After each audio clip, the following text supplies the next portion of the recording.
Okay, let's face it. This cup of coffee right here is simply for effect. It's freezing cold outside, and I want to get back in by the fireplace and resume the rest of my Sunday.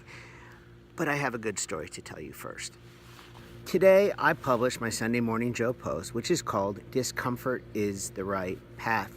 And it talks a little bit about thresholds. Actually, it talks a lot about thresholds and how to more deeply push yourself.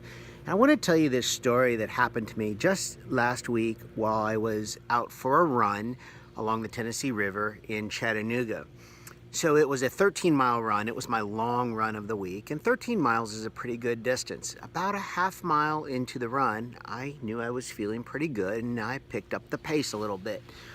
Then, after about 3 or 4 miles of running at a pretty strong pace, it began to occur to me that maybe I wouldn't be able to sustain this pace and keep it up for the whole run.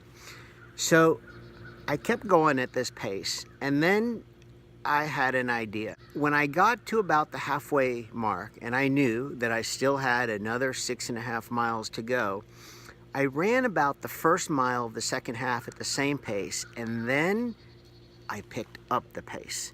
And that was a game change for me. I don't normally do that, but I was thinking, what's the worst that could happen?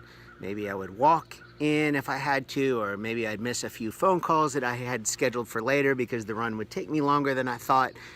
But I had to change something because I knew if I just stayed at that relatively hard pace that I probably would really begin to wonder whether I could survive. But by going harder, I actually almost tricked myself and got into a different zone and broke a barrier that I never thought I could beat in a 13-mile run.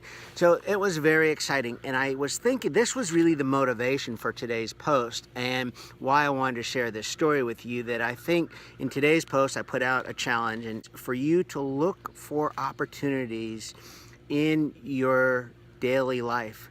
Maybe it's going to the spin class and seeing if you can push your intervals a little bit harder.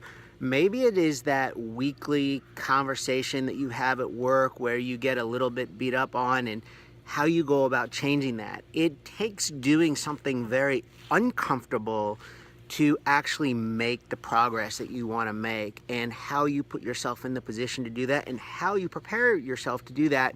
That is the big call to action.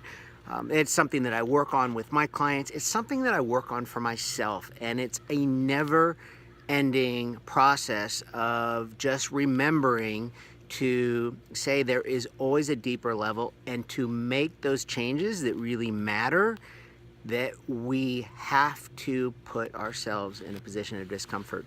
I'm going back inside now and get back to the fireplace. Wishing you guys a great day wherever you happen to be.